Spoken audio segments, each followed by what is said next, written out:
What you have to understand about the Guccis is that they're all completely mad.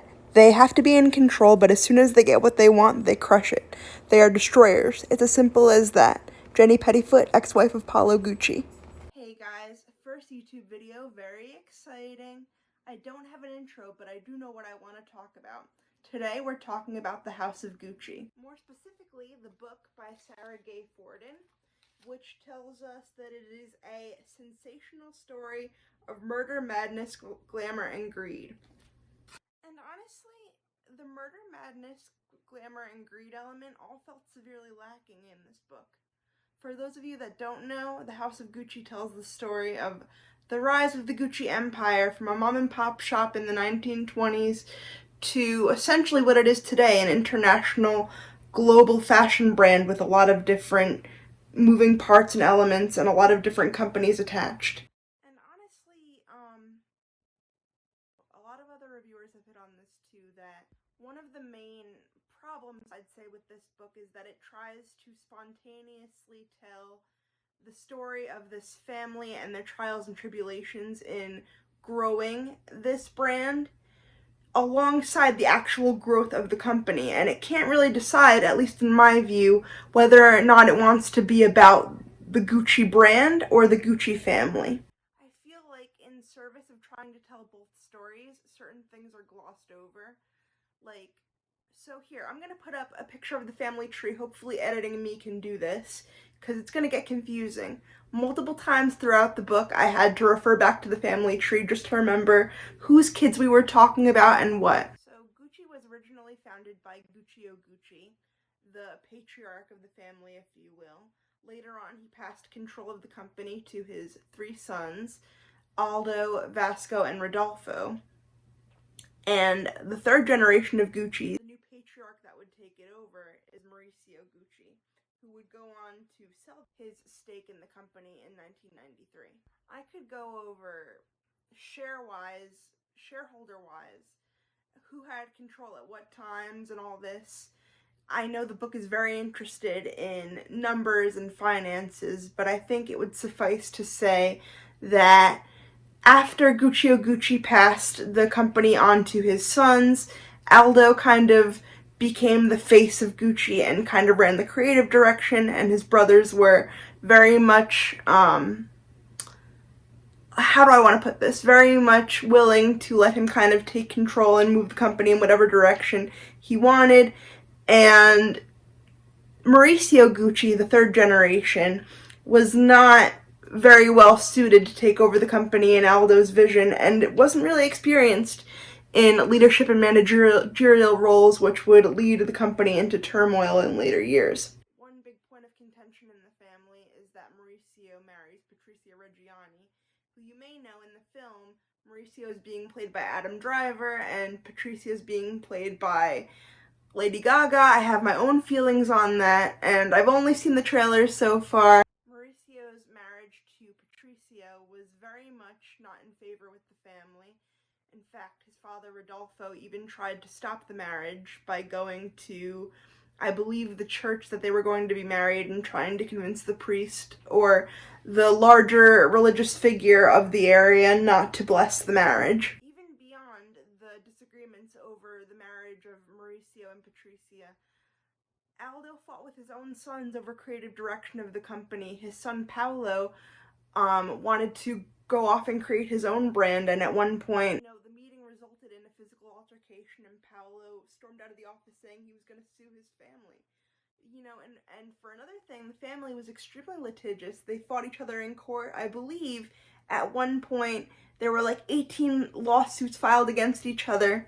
A lot of the family drama and things that I think make the story so rich are kind of glossed over and forgotten about in favor of the more business side of things. And not for nothing, the read is a little bit of a slog. Every new character that interacts with the Guccis gets like anywhere from 2 paragraphs to multiple pages of introduction. When Tom Ford, famed designer, enters the scene, he gets, I believe, 5 pages of introduction when he starts working at Gucci. And it got to the point where I literally out loud said, like, oh my god, like, are we gonna move on at some point? Again, other reviewers have hit on this too. do, but it makes it such kind of a drag at times. And if I wasn't planning to make a video on this, I probably honestly would have given up on the book. It can just be a slog and make it really like paced weird. I could be getting into like the elements of family drama, and then we're introduced to another character for however many pages, and it takes you out of the scene. Oh, and I don't know how you deal with spoilers in terms of a historical event, but spoilers for history, I guess, coming up. The murder in the title of this book refers to the planned hit that Patricia put out on Mauricio Gucci. How she and some acquaintances were behind his fatal shooting in 1995. Sometimes the book doesn't know how to paint her, if I can be honest. At times they paint her as a woman who is conniving and a social climber, and other times they paint her as a woman who's genuinely worried for the future of her children in terms of her motivation for this murder and securing capital for her family. I feel like her and Mauricio's relationship could have really been explored more, and we get a sense that she was at times obsessed with Mauricio and at times hated him through obsessive diary entries that we kind of get glimpses into. But even the more fascinating elements of that story is kind of sidelined by Gucci's continual growth, and I wish the book had just picked a side it wanted to tell the story from. I understand that you can't tell the story of a business without telling the story of the family that started it, and you can't tell the story of a family like Gucci without mentioning the business and how important that was. It literally bears their name. But I wish there was a more even balance struck if they were going to talk about both. From different YouTube videos I watched for research coming into this video, I understand that the publisher of this book recently released an updated version that clocks in around 500 pages, 500 or more pages, with updates to the case against Patricia and the family. Honestly, well, oh, by the way, so this book that I'm currently reviewing clocks in at 348 pages, including the epilogue. So, to the new 500 or so page edition, yeah, I'm gonna have to say no thanks. Honestly, like, I don't know what more could be added to this story that's gonna make me want to read more into it. I came away from the story feeling, I don't know how I felt towards the family, because I feel like they were kind of painted, even though they had their dramas and those were interesting to read about, we didn't get to see, like, a whole lot of it, so I didn't really feel like I came away knowing these people that much better than if I just read a Wikipedia article, you know what I mean? I did come to understand some fundamental elements of the Gucci family, though, which is why I included that quote at the beginning.